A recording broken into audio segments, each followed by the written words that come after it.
তো এরকমই একটা আজকে ভাজাভুজি রেসিপি নিয়ে এসেছি, পমফ্রেট মশালা ফ্রাই।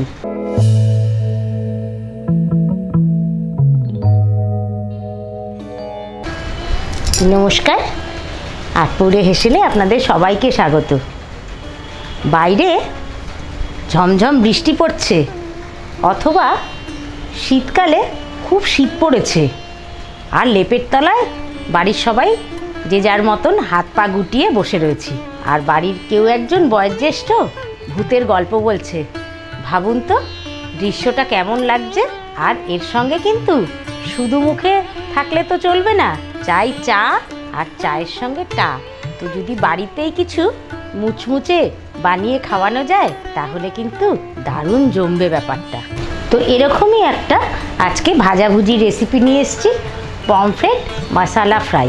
পমফ্রেট মশালা ফ্রাই রান্না করতে আমি কি উপকরণ নিয়ে নিয়েছি একটু আপনাদের দেখিয়ে দিই।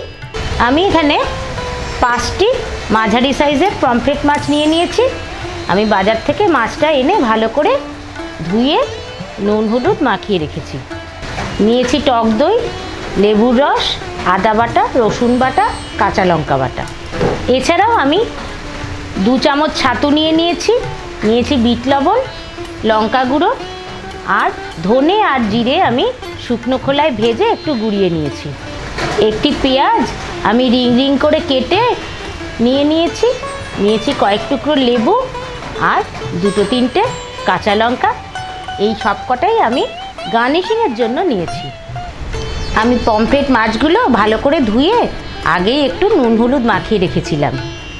এখন আমি এর মধ্যে একটু টক দই, লেবুর রস, সামান্য আর একটু নুন, কাঁচা লঙ্কা বাটা, আদা বাটা, রসুন বাটা দিয়ে অন্তত মিনিট 15-র জন্য ম্যারিনেট করে রেখে দেব।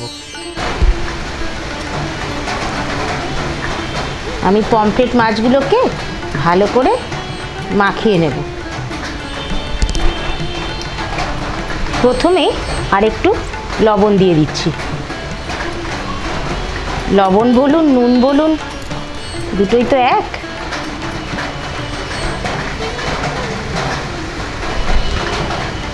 তারপর একটু লেবু রস নিয়ে নিচ্ছি।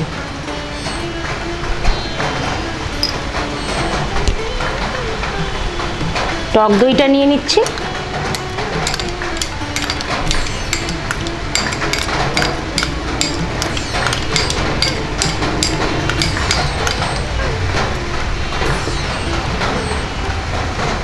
আমি এখানে 1 চামচ আদা বাটা নিচ্ছি।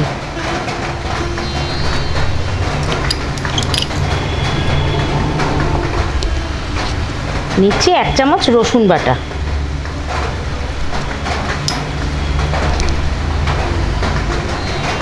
আর 1 চামচ কাঁচা লঙ্কা বাটা।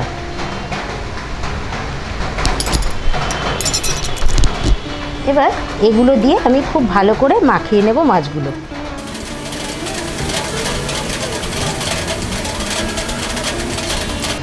এপিট ওপিট করে মাছগুলো ভালো করে ম্যারিনেশন করে নিচ্ছি।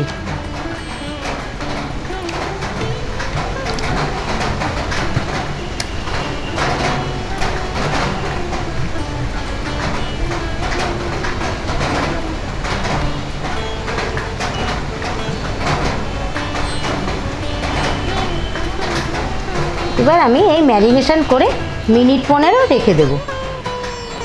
এবার একটি ছাতুর কোটিং বানাবো। তো ছাতুর মধ্যে আমি নিয়ে নিচ্ছি একটু ভাজা মশলার গুঁড়ো, একটু লঙ্কা গুঁড়ো, আর বিট লবণ। এটা দিয়ে ছাতুটা আমি মাখিয়ে নিচ্ছি। একটা বড় প্লেটে আমি ছাতুটা নিয়ে নিচ্ছি।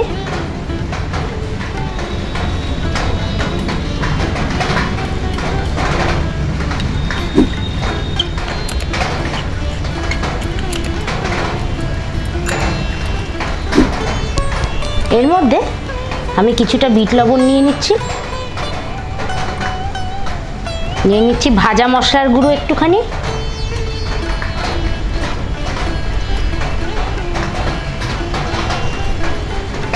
আর নিয়ে নিচ্ছি সামান্য লঙ্কা গুঁড়ো।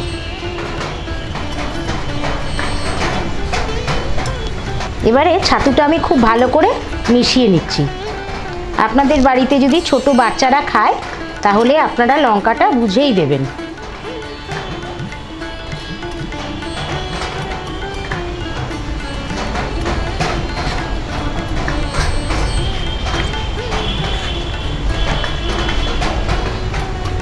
আমি মাছগুলো এতে কোট করে ভাজবো, তাই জন্যে আগে ছাতুর এই মিশ্রণটা রেডি করে নিচ্ছি।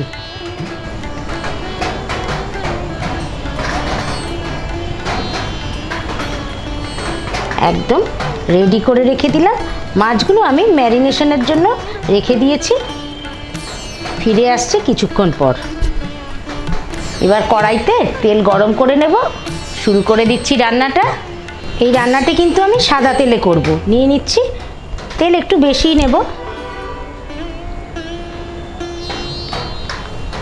এবার আমি একটা একটা করে মাছ নিয়ে এই ছাতুর কোটিংয়ে জাস্ট একটু কোট করে তেলের মধ্যে ছেড়ে দেব।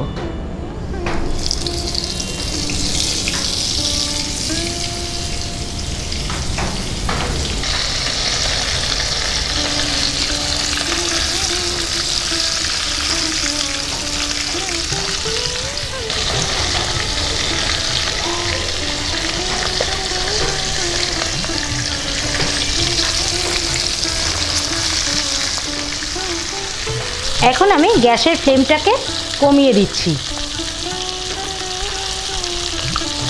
খুব জোরে বাড়ানো থাকলে মাছ পুড়ে যাওয়ার সম্ভাবনা থাকবে। মাছগুলো উল্টে দিচ্ছি।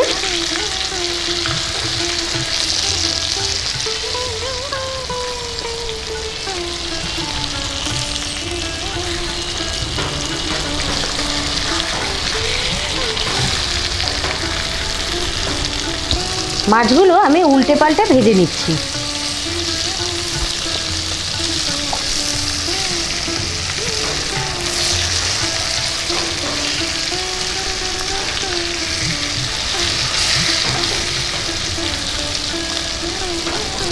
মাছ ভাজা হয়ে গেছে, এবার তুলে নিচ্ছি।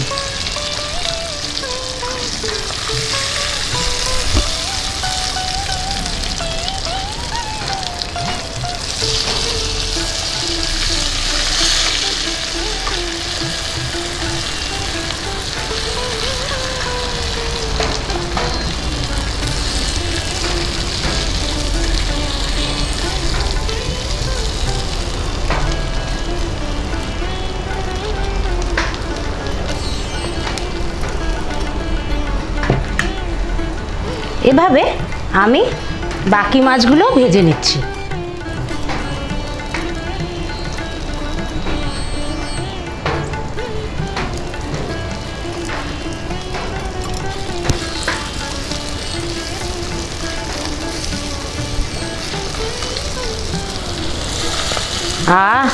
দারুণ গন্ধ বেরিয়েছে, কিন্তু খেতে খুব ভালো হয় এরকম। আপনারা পমফ্রেট মাছের বদলে ভেটকি মাছ দিয়েও করতে পারবেন, অথবা চিকেন দিয়েও বা চিংড়ি মাছ দিয়েও এই ভাজাভুজিটা করা যায়। সব কটা মাছই ভাজা হয়ে গেছে, তুলে দিচ্ছি এবার।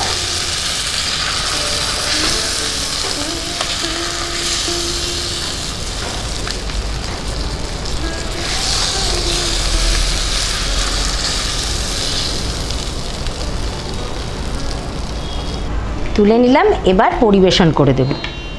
তাহলে তৈরি করে নিলাম পমফ্রেট মশলা ফ্রাই। আশা করি আপনাদের ভালো লাগবে।